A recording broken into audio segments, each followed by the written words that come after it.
Member of Parliament and a former telecom entrepreneur, Rajiv Chandrasekhar, has accused Ratan Tata of speaking in two voices over out-of-turn allocation of spectrum, hoarding of spectrum by incumbent operators, and a flip-flop policy of the telecom ministry. Because Tata Teleservices, he says, is the beneficiary of all three. Meanwhile, Tata Teleservices reacted by saying that they have always followed government policy and were the only legitimate applicant for dual technology. Joining us now to talk about this is Rajiv Chandrasekhar. NDTV Profit also wants to state at the outset that they asked Tata Teleservices to participate in this discussion, but they declined to send any representative for the show. OSPI, the Association for Phone Operators, also declined. Rajiv, so a bit of a solo act for you, but thanks for joining us. You've accused the Tata Group of being a beneficiary of a change in policy that allowed them to enter the GSM space because they were caught in the CDMA space and because GSM was far more lucrative. But the truth is, and the Tatas have stated this, that they applied for the spectrum after the policy was changed. Why should firms not go in and benefit from policy changes? I mean, India does business that way, as do other companies worldwide. No. I think, Anjali, I don't grudge the Tatas in doing what they've done. I'm just pointing out very respectfully that when Mr. Tata goes on national television and says that part of the problem that created this mess in telecom is the fact that people got out of turn spectrum allotment, or they hoarded spectrum, or there were policy flip-flops. The fact is that along with other companies, the Tatas have also benefited from these three points. So I have no issues with people gaming the system. I will obviously speak out against it, but the fact is that companies are benefiting by gaming the system. And the only point I was making was that there is a disconnect between what Mr. Tata was saying in his interview and what his companies were doing in real life, in real practice. So given that there is a disconnect, what should the fix then be? I mean, if the Tatas wanted to address it, what would you expect them to do? No, look, I'm not in the business of advising anybody. I essentially, and I don't want to advise the Tatas or anybody for that matter. My open letter was had a limited purpose to essentially to bring to the attention of Mr. Tata that a lot of us respect the Tata Group for what it used to stand for, or hopefully still stands for, and increasingly there is a gap between what we believe they stand for and what their companies do in real practice. So that is my limited point, and I am not in the business of advising the Tatas or anybody, and I don't intend to start that business. Right, so, but you are a member of Parliament. Now that you have in that letter pointed out that they're hoarding spectrum. We're also in the middle of a spectrum scam where a lot of people are squatting on spectrum.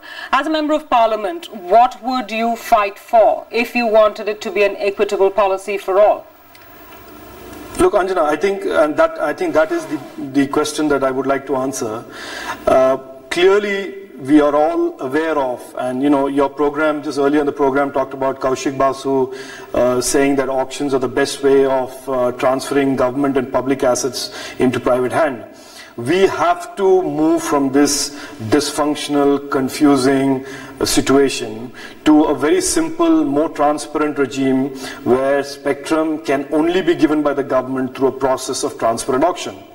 Whether that spectrum is for new licensees or it is add-on spectrum for existing licensees, the fact is that this rare commodity, this precious commodity that belongs to the government of India can only be and should only be transferred to private hands through a process of auction.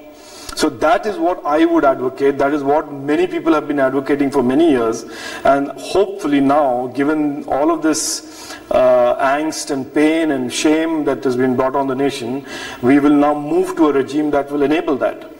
Mr. Chandrasekhar, when it comes to 3G, an auction has already happened, and there is only fixed spectrum for 2G. How do you suppose what has happened in the past will now be undone?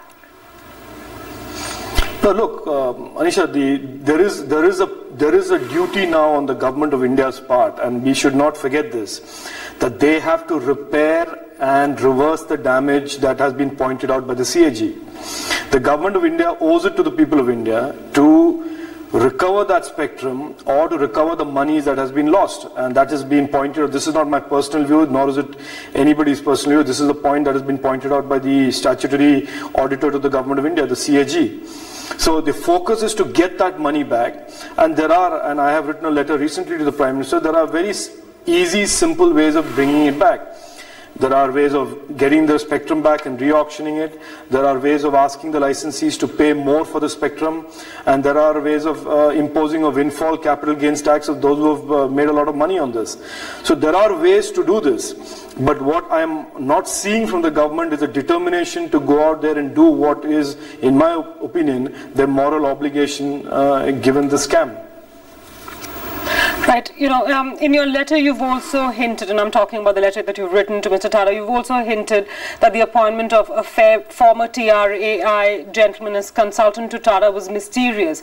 I'm assuming this is a reference to Mr. Baijal, because you haven't stated the name. But to be fair, don't all bureaucrats in India look to the private sector for a second innings?